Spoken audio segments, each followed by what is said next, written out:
जी हाँ, टैनी का नाम तो सुना ही होगा। टैनी का नाम तो बड़ा प्रसिद्ध है भाई। इनका नाम तो इतना प्रसिद्ध हुआ था बहुत ज्यादा।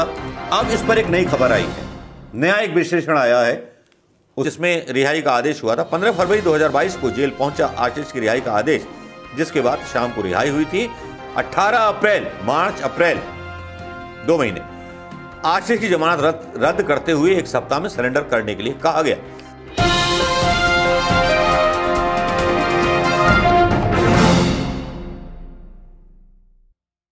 दोस्तों, ये वीडियो देखा होगा आपने और इस वीडियो को देखने के बाद कुछ महिंद्रा थार की वो कहानी याद आ रही होगी, जब किसान आंदोलन में एक मंत्री के बेटे ने कुचल दिया था कुछ किसानों को। जी हां, उसके मुकदमे की पैरवी के बारे में कोई मीडिया जिक्र नहीं करना चाहता, लेकिन सोशल मीडिया पर हम जैसी आवाजें जिंदा हैं जो उसके बारे में विश्लेषण करने के लिए आपके बीच में मौजूद हैं। और आपका साथ जरूरी है इसलिए भी क्योंकि हम आपके कमेंट अपने इस जो खबर है इस पर चाहते हैं कि आप क्या सोचते हैं। जी हां, टैनी का नाम तो सुना ही होगा। टैनी का नाम तो बड़ा प्रसिद्ध है भाई। इनका नाम तो इतना प्रसिद्ध हुआ था बहुत ज्यादा। अब इस पर एक नई खबर आई है, नया एक विश्लेषण आया है। उसका विश्लेषण बाद में बताऊंगा, लेकिन खबर क्या है पहले मैं बता देता हूं। लखीमपुर खीरी सेशन कोर्ट की रिपोर्ट की सुनवाई जो है पूरी होने में 5 साल लगेंगे। आशीष मिश्रा को फिलहाल जमानत नहीं दी गई है। लखीमपुर खीरी हिंसा मामले में केंद्रीय मंत्री अजय मिश्रा के बेटे आशीष मिश्रा को फिलहाल जमानत नहीं मिलेगी। सुप्रीम कोर्ट ने याचिका पर सुनवाई 20 जनवरी तक के लिए स्थगित कर दी है। आशीष ने इलाहाबाद कोर्ट से जमानत रद्द के फैसले को सुप्रीम कोर्ट में चुनौती दी थी। जागरण ऑनलाइन डेस्क बताता है कि लखीमपुर खीरी हिंसा मामले में केंद्रीय मंत्री अजय मिश्रा के बेटे आशीष मिश्रा को फिलहाल जमानत नहीं मिलेगी। सुप्रीम कोर्ट ने याचिका पर सुनवाई 20 जनवरी के लिए स्थगित कर दी है। ये बताते चलें कि आशीष मिश्रा ने इलाहाबाद कोर्ट से जमानत रद्द फैसले को सुप्रीम कोर्ट में चुनौती दी थी। ताजा अपडेट के अनुसार सुप्रीम कोर्ट ने इस याचिका पर सुनवाई 20 जनवरी तक के लिए स्थगित कर दी है। इससे पहले आज सुनवाई के दौरान यूपी सरकार ने बताया कि सभी आरोपियों के खिलाफ आरोप तय किए जा चुके हैं। पिछली सुनवाई के दौरान सुप्रीम कोर्ट ने एडिशनल सेशन जज से पूछा था कि लखीमपुर मामले में ट्रायल में कितना टाइम लगेगा। इसका जवाब में बताया गया था कि न्यायाधीश लखीमपुर खीरी की रिपोर्ट कहती है मुकदमे को पूरा होने में 5 साल लगेंगे, क्योंकि 208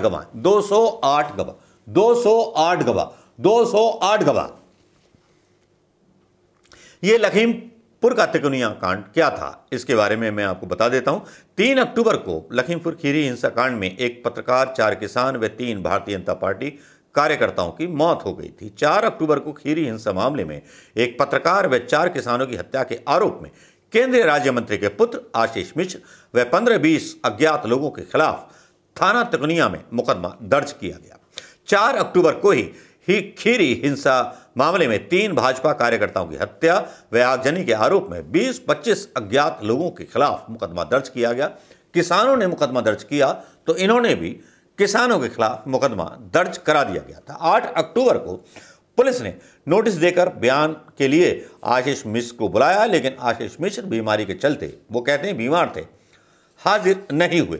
9 अक्टूबर को आशीष मिश्रा अपने अधिवक्ता अवधेश कुमार सिंह के साथ पुलिस लाइन पहुंचा। 12 घंटे की लंबी पूछताछ के बाद उसे हिरासत में ले लिया गया। उसके बाद रात को रिमांड मजिस्ट्रेट के सामने पेश किया गया और जेल भेज दिया गया। 11 अक्टूबर को पुलिस कस्टडी पर सुनवाई हुई थी। 12 अक्टूबर से 15 अक्टूबर तक आशीष की पुलिस कस्टडी की रिमांड मंजूर हो गई। 14 अक्टूबर को आशीष मिश्रा को घटना स्थल पर ले जाया गया।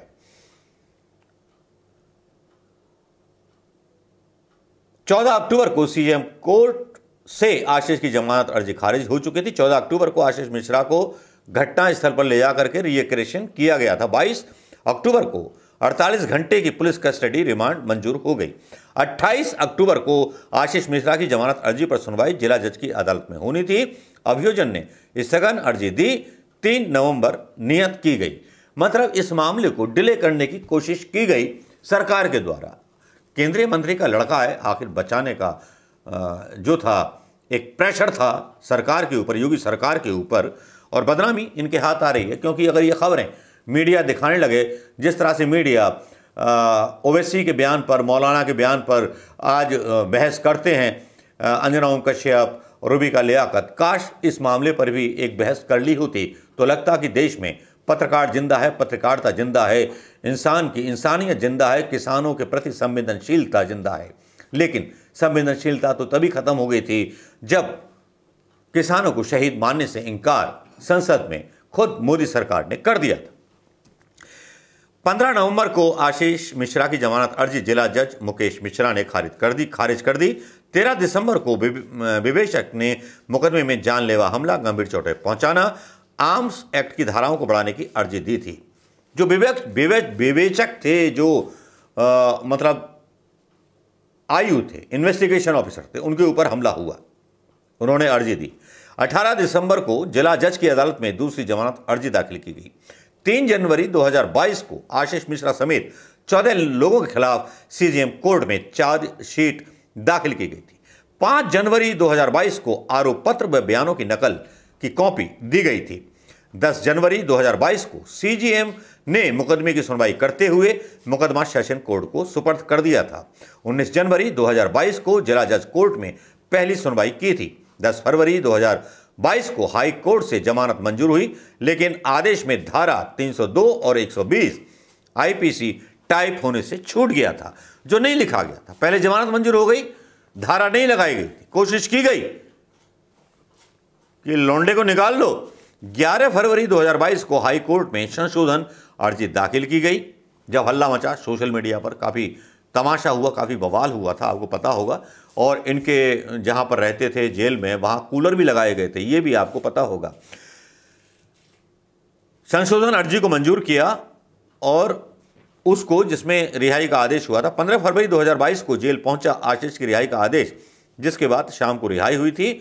18 अप्रैल, मार्च अप्रैल 2 महीने आशीष की जमानत रद्द करते हुए 1 सप्ताह में सरेंडर करने के लिए कहा गया। 24 अप्रैल 2022 को केंद्रीय मंत्री अजय कुमार मिश्रा टैनी के बेटे आशीष को 14 दिन की न्यायिक हिरासत में लखीमपुर खीरी जेल भेज दिया गया।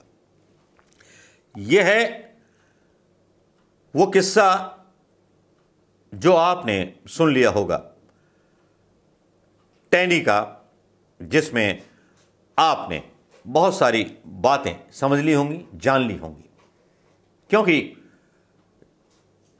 जिस तरह से ये चीज़ें आती हैं, समझ में नहीं आता कि आखिर देश में मतलब कुछ बचा है या नहीं बचा है। नमस्कार, जय हिंद दोस्तों।